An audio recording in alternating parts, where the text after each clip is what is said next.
guys, click on neverclindarden.com, and of course the House of Biceps. All right, guys, I'm here at the House of Biceps, wrapping things up. Nice, sweaty, soaked, and smelly. Man, I'm really hoping that you cannot smell me all the way from there. I asked you if you had any strongman questions over on the Facebooks the other day. A lot of you had some really great questions, so I want to go ahead and get some answers out to you ASAP possible. All right, guys, I haven't read these. I'm just knocking them out. I haven't thought these out at all. This is straight from the hip. Like all good things, come straight from the hips. Vincent says, after major abdominal surgery, what type of things should I be focusing on to rebuild my strength from the ground up? It will be like starting again, as I'll be able to tense my midsection for the first time in 2 to 3 years. You know, Vincent, I have a pretty good idea what you personally are going through. What you see as an obstacle, I see as an opportunity. You have a chance of a lifetime to start over fresh. Not only do you have a chance to actually do something that's going to work. I mean, I think at this point you're going to be at a period to where everything that you do in the gym is actually going to work now. Every time I watch you deadlift and I'm yelling, use your abs, I think now you're finally going to be able to use your abs. As far as rehab goes and things like that, a lot of the rehab that I suggest people do is just natural movements. I think a lot of the, and I can help you design this, a Shiko-based, and I mean based, because all Shiko programs are concepts, ideas. What you see online is just concepts and ideas. It's not an actual program of do this. But I think you can take the concept of training at a low percent, a lot of partial range movements, very frequently, 2 to 3 times a week. And I think you can start and begin using a lot of your training percentage in the 50, 60, and 70% range, very frequent, keeping your intensity very low for several months. And I think even at that low percentage, your training max will go up so high. Your body's going to learn a new set of mechanics that you're going to be blowing away your all-time PRs in no time. The worst thing you can do, and this is going to piss some people off, I know you're from the UK, and it seems like a lot of athletes from the UK have this training philosophy of go as hard as I possibly can. Next week, go harder. Next week, go harder. Next week, go harder. Deload for 3 months because I just had a major injury. And then repeat cycle. So you have a chance, you have a rare opportunity to break that theory. Do something a little bit different. So keep the percentages low. Even if you feel great, even if you feel strong, even if you just want to test it to see if you're ready, don't. Keep everything low. Start learning how to use your body with a lot of those principles. Walking with a sled, just walking. Learning to brace against a belt. Go pick up 2 or 3 ebooks just about general body movement. Do some strongman events with very little to no weight for a couple of months. Do what you would tell your children to do.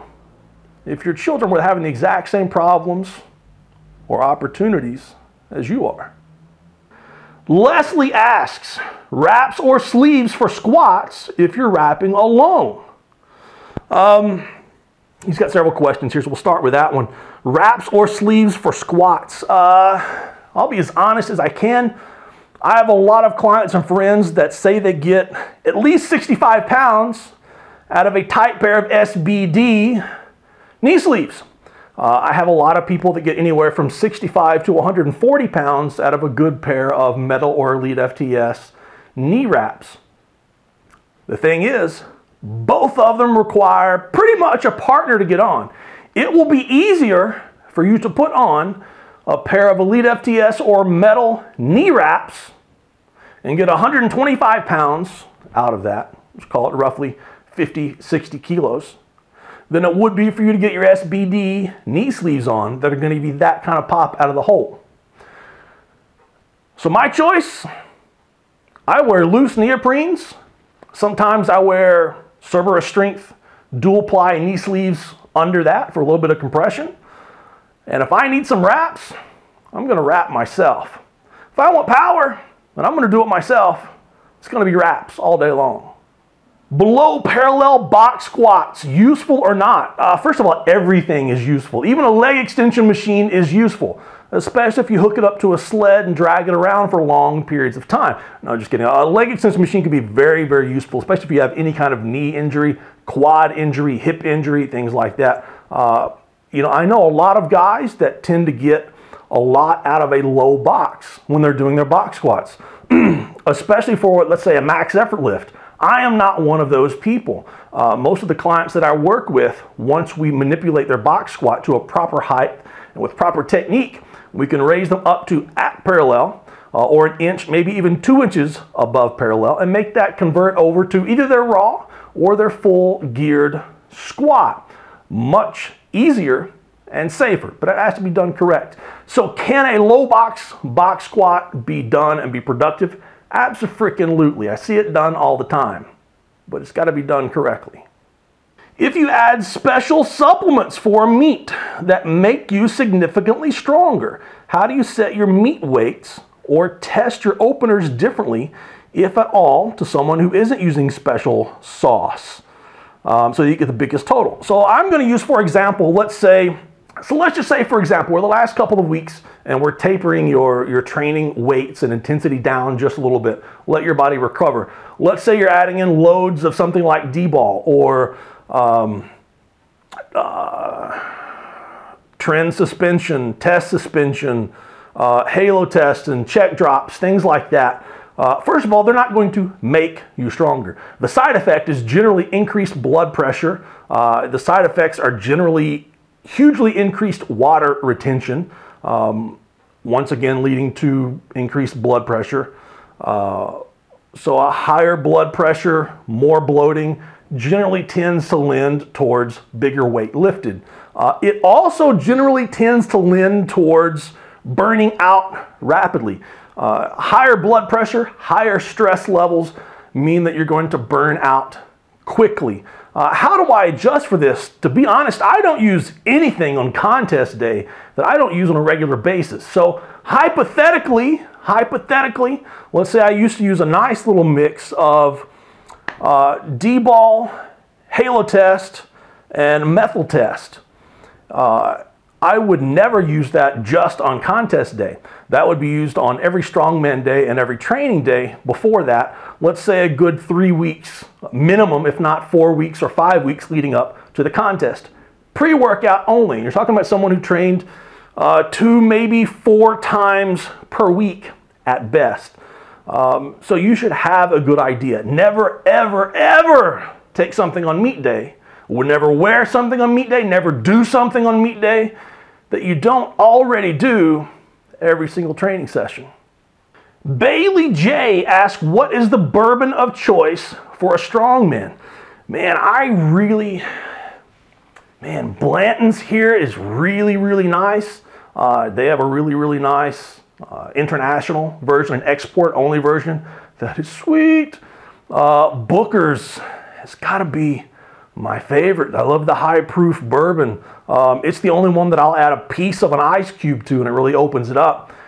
The thing is, if you're a halfway intelligent when it comes to bourbon, all bourbon is good bourbon. That's the thing about that Kentucky water and that Kentucky bourbon and the Kentucky 4 seasons that we have. It's really easy to make a very good quality bourbon. Miss Kentucky. I hope I pronounced this correctly. Nefi Haralambus Darden says, are you seeing a massage therapist for your back injury? Let me see. Yes, sweetheart. For anyone wondering, I do have a back injury. I have 2 herniated discs in my back. Did not know that they were herniated. I went and saw a doctor, had x-rays. Can't tell much from an x-ray, just through examination, talking to me, idea of pain, severe inflammation from the x-ray.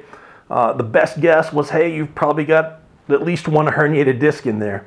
Went and saw a specialist, probably the most famous guy in my city, We only have, like 4 cities in my country. And he had me all bent and twisted and torqued in different positions, got rid of some of the pain through my pec, shoulder, through my abs and oblique, went through my back, and he had me twisted in a position where you could see the 2 discs. He didn't find just one, he found 2. The 2 discs that were sticking out, and you could see them sticking out, protruding through my skin. I couldn't, but my wife could, and he could. He did a lot of work on me. I can't say that he made me feel any better, but he did say that if I was going to continue to train, or if I was going to train again, not to ever come back and see him. So I paid him for the day and never came back to see him. And guess what? 4 weeks later, my pain is really minimal. I'm not saying you shouldn't go get looked at, and I'm not saying that I'm not going to take a break. I'm absolutely going to take a break as soon as this contest is over. But you don't tell anyone 4 weeks out from World's Strongest Man just to stop training, that you're not going to work on, that you're not going to help them. Absolutely crazy. Sonia says, I need to build my deadlift up. My big problem is at heavier weights, I can't keep my back straight.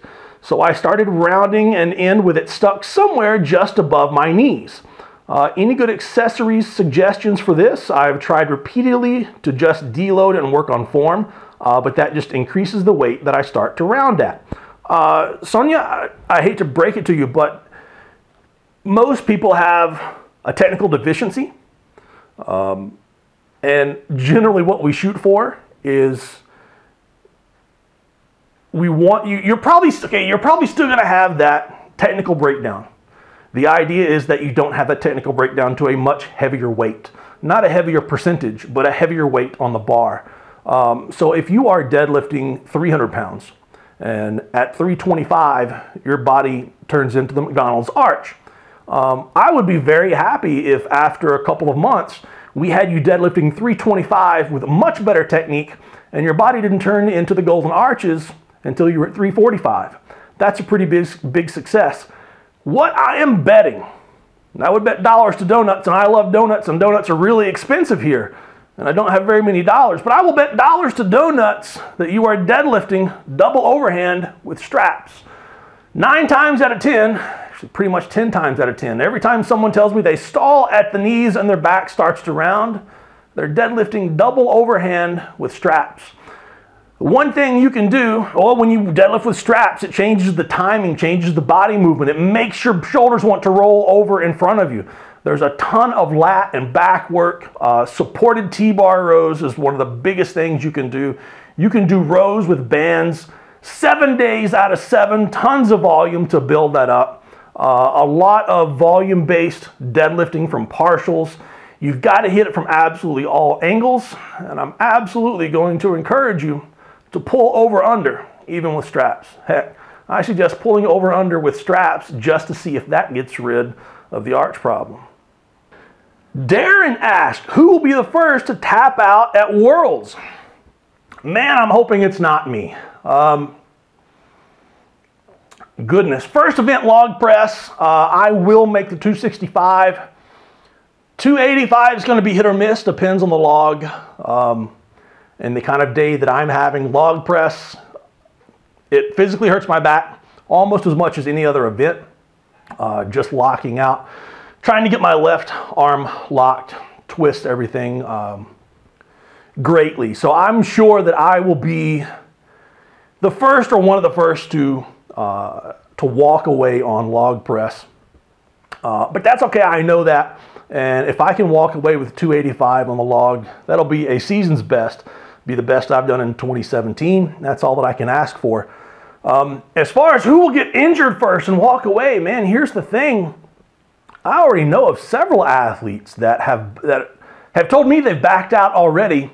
They are going to show up at the contest, but they're not going to enter. They're not going to compete. It's a very heavy contest. I think it's what makes this contest so unique, is that it is very heavy. They've designed this contest basically for Big Z and Nick Best to go head to head. So they've put together events that are set up so those two guys can really take off and run. And so probably the next 7 or 8 guys that are top in the lineup will also be very competitive within the top 10. And then everyone else is pretty much going to, I don't want to say struggle because that's not the right word, but there will be a high chance of risk of injury, either in training or on contest day. And I really hate to even think about, the possibilities of injury, on every event, whether it's, a bicep on a clean, ankle, knee, anything on the super yoke. That's 1,000 pounds on the super yoke for someone over 40 is absolutely amazing. When I first got into strongman, at nationals, the super yoke in the heavyweight class was 700 pounds, and a lot of guys didn't finish. So to think that 17 years later, the guys over 40, the guys who are already beat down and broken, the guys that you're supposed to make the events a little bit safer for, because we have things like children and jobs and mortgages and bills to pay. We can't afford to get hurt. We have other lives other than just being pro strongman. The contest should be designed to keep us safe. But that's the way it is, and we have a choice to compete or not. So I'm hoping nobody taps out, but I don't plan on quitting. Ian asked, what is the best way to pick up the Husa Fell Stone? Our gym just got one, and I'm able to pick it up, but it's really, really awkward. I think that is the Husa Fell Stone. When I began training for Worlds, that was the first time I had ever used a Husa Fell Stone. I was really, really worried about it. Ours weighs 120 kilograms, 265 pounds empty. It's big, it's slick, it's ugly. Thinking about someone like me with a lot of injuries, and I've got a fairly small waist. I'm a big guy for just an average person, but comparatively for a strongman, I'm a small guy. I was worried about how I'm going to pick this thing up from sitting on the ground. A lot of the guys that I've been training with are much, much smaller frame guys, much shorter guys, and watching them just walk over and pick it up helped me, just watching their body mechanics. If you watch our training sessions, try to watch all of us. Ilya is by far the best at the Husa Fell Stone here at my gym. Blows me and everybody else way out of the water. I'm not even in the same league as him. As far as me, I try to get up close to it, get my feet directly in line with it or slightly in front of it. I tilt it forward just a little bit and let the front of the tombstone kind of lay on the palm of my hands a little bit. So where it starts to go top and where it starts to break here and go down, and when it starts to go under, I try to get my hands under that. That is if, in this contest, I'm only having to carry it 50 feet. So you're looking at 15, 16 meters, something like that. So I don't have to get a good, low, solid grip. Most contests where you carry it for a max distance, you're picking it up from some sort of platform.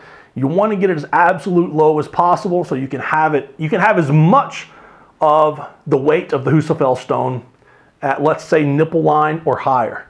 That way you can still be somewhat upright and you can lean back just a little bit, and that stone is going to kind of fall back on your shoulders just a hair. So get with it, try it, play it. Don't focus on max weight. Don't focus on max distance. Set up some 10-meter runs. Do some things, if you've got 3 or 4 guys in your training crew, everybody just pick it up and carry it 10 meters and just try it, spend the time to pick it up a slightly different way. Try this, try that. Ilya can pick it up upside down, spin it around on his head. There are a lot of things he can do, but carrying and loading is his natural talent. So my advice to you is to try it, like I said, and just keep playing with it. Try a different technique every single set. Hit it with frequency. Hit it 2 or 3 times a week, but don't kill yourself. Nothing too heavy, nothing too intense. Slow and steady wins the race. Candace asks, can you do a video on deadlift variations, when to use which ones, proper form, and the differences in muscles targeted? Specifically include stiff leg, Romanian deadlift, and any other big ones. There are a lot of videos, but none that really talk about when to use which ones. and go over the fine details of the lifts. Candace, I know exactly what you're asking here. You have some issues with your deadlifts from the floor, as well as from blocks, all deadlifts, with, you know, you're not able to keep an arch in your back at all. You're not even getting flat. Your back has a roundness to it during the entire time that you deadlift. When one of my athletes or when someone that I'm working with is deadlifting, the one thing that I ask is that however you start, that's the way you finish. So if you start with some super, you know, Superman, Superwoman, Supergirl arch to start everything off with, I want you to finish that same way. If you start rounded or flat, I want you to finish the same way. What I don't want to see is someone who begins with a super arch end up completely rounded over like the McDonald's arches. And I don't want to see you begin like the McDonald's arches and then finish with everything back. That's going to be, as you're lifting, that's going to be your spine doing some crazy things that we don't want it to do. We want your muscles to keep your spine stable and not moving. And that is the most important part about the deadlift. Now I'm concerned about yours, once again, because you are pulling double overhand with straps. And that's the main reason, probably, why you're getting that roundness forward. It's almost impossible to keep an arch, unless you've got super long arms like me. It's almost impossible to keep that arch in the back with a double overhand grip. Your body's almost always going to naturally arch. I would suggest to you, after this next contest, start playing around, even with straps, with an over-under grip, because as soon as you turn that one hand under, automatically that shoulder goes back, the chest goes up, you start presenting the Superman symbol across your chest, or Superwoman, Supergirl, whichever you like. I'm actually a pretty big Supergirl fan. And if you start that way, there's a pretty good chance you're going to finish that way. So that covers the deadlift. Now, which variation should you use? You know, I think you're absolutely right. When it comes down to, heck, even how do you freaking do a Romanian deadlift? You know, every single video that I look at online, every single photo I've seen, every explanation I've ever seen or heard for the Romanian deadlift is completely different. The only correct Romanian deadlift I have ever witnessed was I had a training partner who was Romanian. He used to come in here and train with me every single Sunday, and he deadlifted. That was the only Romanian deadlift I have ever seen. So, which deadlift variation should you use? Abso-freaking-lutely all of them. I think one thing that people forgot is that most of the best deadlifters across time, across all time periods, had amazing work capacities. The ability to do loads and loads of work. Not necessarily at super high volumes, not necessarily at all at super high intensity, but they had the ability to do loads and loads of work throughout their training cycle. Month, week, or day. So to be quite honest, you could do some variation lightly of any deadlift you can possibly imagine every single training session, and it's probably going to build your deadlift long term.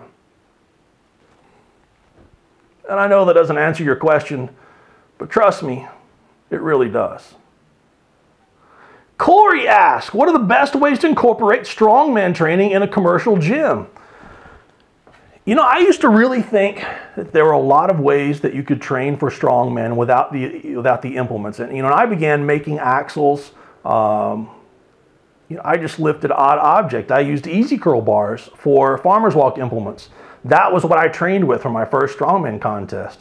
Maybe even my second and third strongman contest, where I used easy curl bars with tape, you know, on the center for farmer's walk implements. The honest truth is you can't.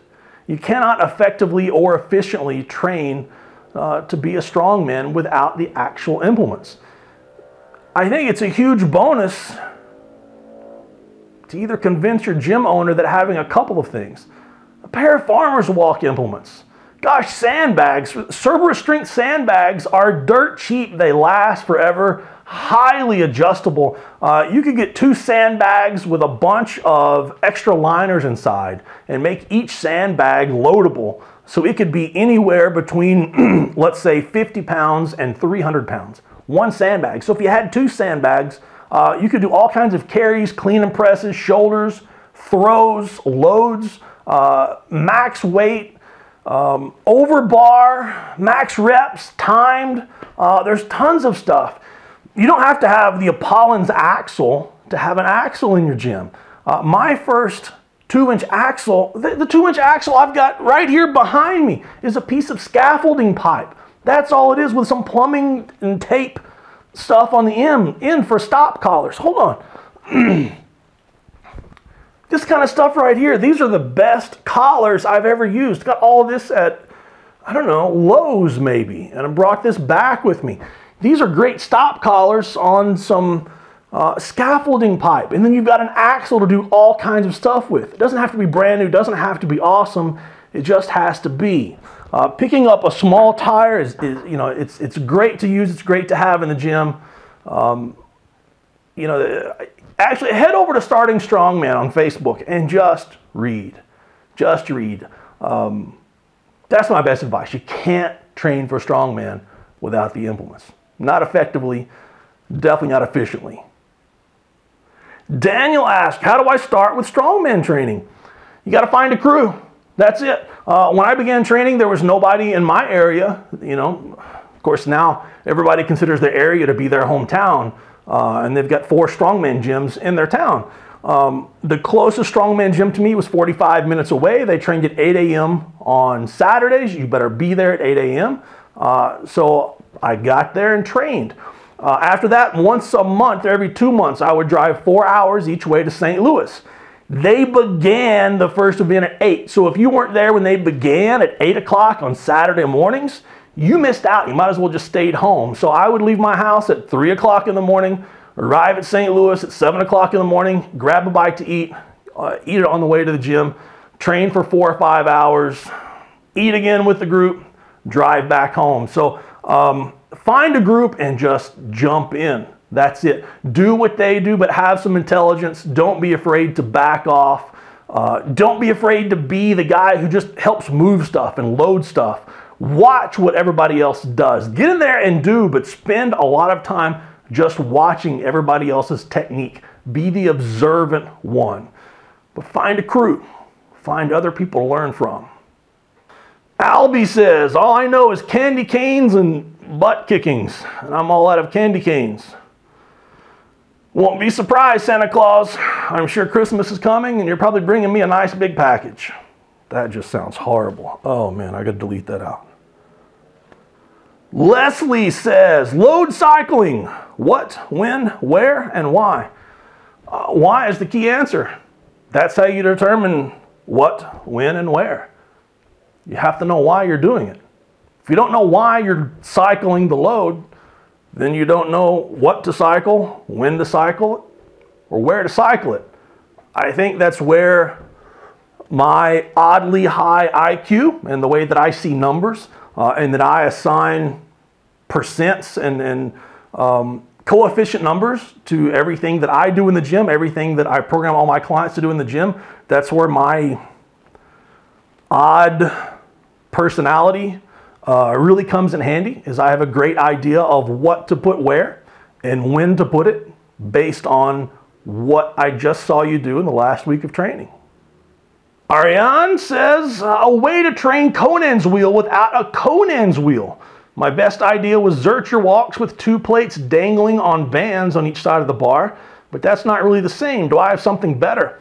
You know, there's nothing better than an actual Conans Wheel. When I first began training for the Conans Wheel, I set up, I had a 2-inch axle, and then I hung chains from the side of the axle, and then I hung plates from the bottom of the chains.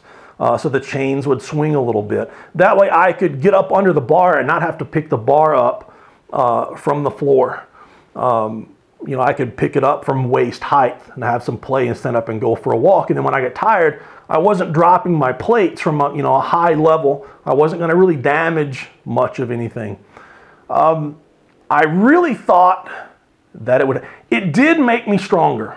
And I did learn to deal with the pain more and the pressure more in the arms and in the elbows and biceps. And that's probably the best way to do it without actually having one. There's actually a lot of things you could do with sandbag carrying. To be honest, I think sandbag carrying, not high, but if you're carrying it somewhere around the belly button area, or maybe a little higher than that, as long as you have your elbows locked in a very similar position on your body that you would for a Conans wheel, I actually think sandbag carrying would probably benefit you more than any other thing you could possibly do whenever it comes down to what's going to have the most carryover on contest day if you have the Conans wheel. What I found out when switching from using the axle to the actual Conans wheel is when I pick the axle up, I'm centered and I'm walking in a straight line.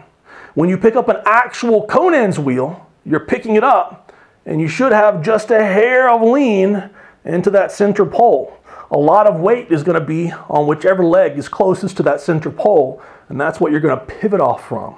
So if you're leaning into that center pole, you actually take a little bit of weight off of your spine, off your low back, off of that bar just a little bit, just by simply leaning into it. It's like leaning against a wall a little bit. And you can't simulate that with a bar right in the center. But you can pick up a sandbag. That sandbag will teach you to burn a little bit in the biceps. And you can walk with it for a pretty decent amount of time. And if you do that, it'll absolutely fry your biceps, your back, your hamstrings, and your lungs. Simon asked, are you actually going to listen to your wife and see a massage therapist? Simon, I did see a massage therapist. Probably will not see another one. My opinion of them are not very high. I think most of what needs to be done, I think most average people can learn to do it on their own. I've been training, close to 25 years, strongman for 17 years. I know you've been training for pretty much just as long as I have. And I know that you have a pretty good grasp of how to manipulate, how to fix your body, how your body works. Matt says, any tips on pressing and accessory alternatives for log press when I only have access to a log one day a week?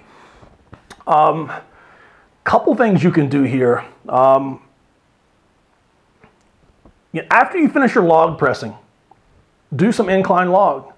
Drop down to say 60, 70% of whatever you just used on the log, and try and knock out 4 sets of 4, 5 sets of 5, 3 sets of 5, something like that on the incline log. It really, really works the chest, shoulders, and triceps a lot. A little bit of the lats as well if that's a weakness.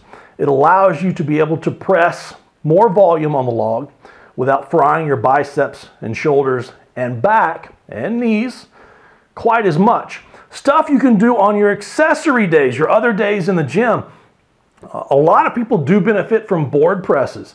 If you are a more athletic presser or you're pressing a 12-inch log, those handles are somewhere right about here. If you have any kind of leg drive that bring it up to your head, well, then you're pressing from here. Very similar press off of a 3-board if you're looking at that tricep. So I think a lot of 3-board press for sets of 3s, sets of 5s.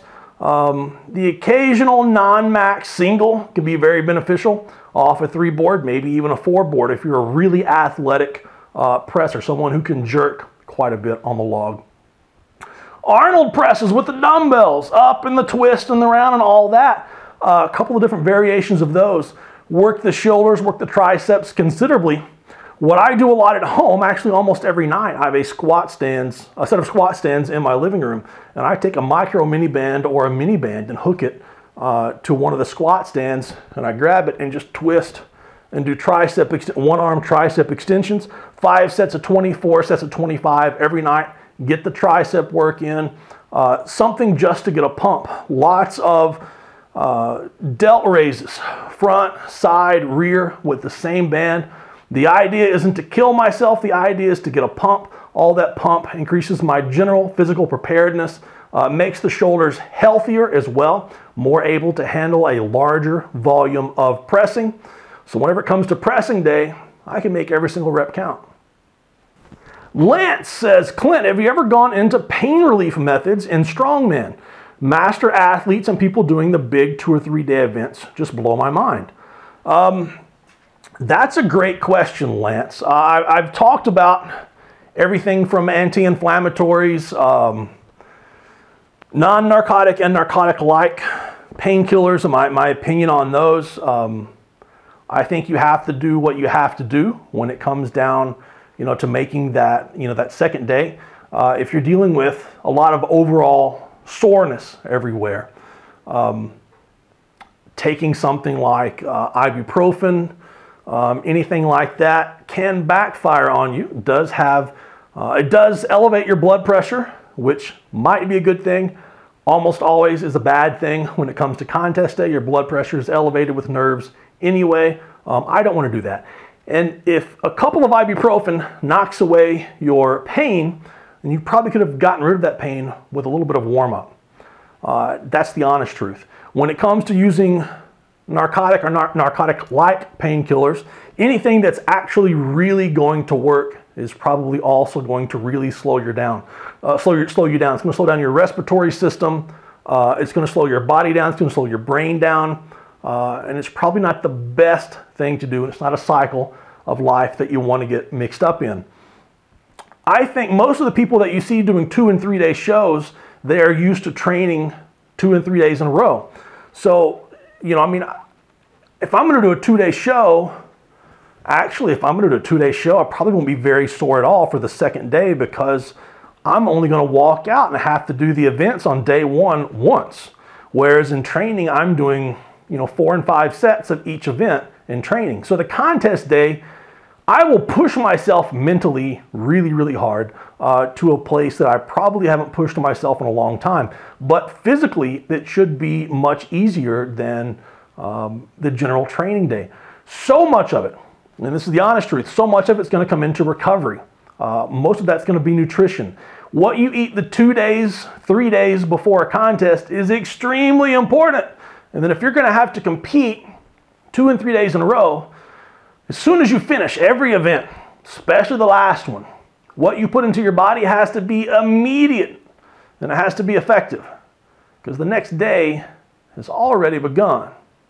So is the next day after that. So how do the old guys, how do the top guys recover? There's nothing magical. They're in better shape. Their GPP, general physical preparedness, and sports-specific preparedness is just higher than the average person. That's what they do for a job. They do the events, 1, 2, 3 events a day, every single day. And they're probably eating a lot better and a lot more than the average person. Benjamin says, Clint, I'm working hard and following a decent program for building strength for strong men. I'm also a fellow sufferer of ulcerative colitis. It was quite severe, but I'm in remission now. I'm having a bit of a hard time moving forward at times because I either need to adjust my diet when flares start, or I get too tired or bomb out when I try to go to the higher volume work. Anything that goes above 5 sets of 10 at 50% on a major lift. I'm pretty on point about both training hard and resting well, but I find it stalls out. Do you have any good tips for training brute strength with the condition? Also, a quick thank you. I guess I helped him have a little more faith in himself that anything is possible. As far as your training program, I have, I think, 4 clients right now with ulcerative colitis or very similar autoimmune diseases. The big thing that we have to do is we have to adjust their training every single week. I will pull back 2 reps, every training session. Hold them back a rep or 2 or 3 on every training session. If it means I can keep them healthier and recovering for a longer period of time, and I can give them the option to push if they feel they need it. But that is fairly standard with most all of my clients. It's almost always better to pull back a little bit, give them the option a time or 2 per month to do a heavier single or a crazy set here and there, and get them to recover a little bit better. 5 sets of 10 reps, that's a lot to recover from. That's a whole lot to recover from. I would much rather see you do, I don't know, 4 sets of 3 at 70%. I don't know, 50% for 5, 60% for 4, 70% for 2 sets of 3, 80% for 2 sets of 2, and then walk out the door. Did a lot less reps right there. Probably a lot more effective too. Shane says, Clint, what in your opinion is the best type of training for an over 40-year-old who has many years of strength training, but newish to strongman? I think when you're 40 years old, you're a master's and you're getting involved in strongman, the first thing you want to do is continue doing what you were doing, and then you want to add the strongman events on top of that. And I think everyone falls into this category. But, you know, at 40 years old, we tend to think we're invincible every once in a while. We're that weekend warrior kind of guy, midlife crisis, possibly. Not me, of course, other people. But I think what you have to keep in mind is if you decide to do Atlas stones one day, what muscles does that work? Quads, hamstrings. I've had calf cramps, ton of abs, biceps. Gosh, I've torn a lat and a tricep and a rear delt, lots of upper back. It uses everything to the point that you can get crippling sore after loading 5, 6, 7 Atlas stones if you work really hard at it. What would that translate to in the gym? How many sets, how many reps, how many exercises would you have to do in the gym to get equally as sore? I think you have to balance that out just a little bit. So if you're adding in an event, an exercise, that's working your entire body to a point to which you are extremely sore, and you have a general idea on how much your body can normally recover from, whatever extra you put in, you got to pull that same amount back. Don't stray too far from what you know works. Add in an event, maybe every day that you go to the gym. Maybe if you have a strongman day, do 2 events, 3 events on those days. But don't be afraid for a while to do your core lift in the gym and then no accessories at all, and then do a strongman event instead. Well, guys, that is a ton of video that I just shot for you guys. I hope it answers a lot of your questions. I hope you get something from this video. Share this if you like it. Ask some more questions. I'll get to them as soon as possible. Thanks, guys. See you on the field.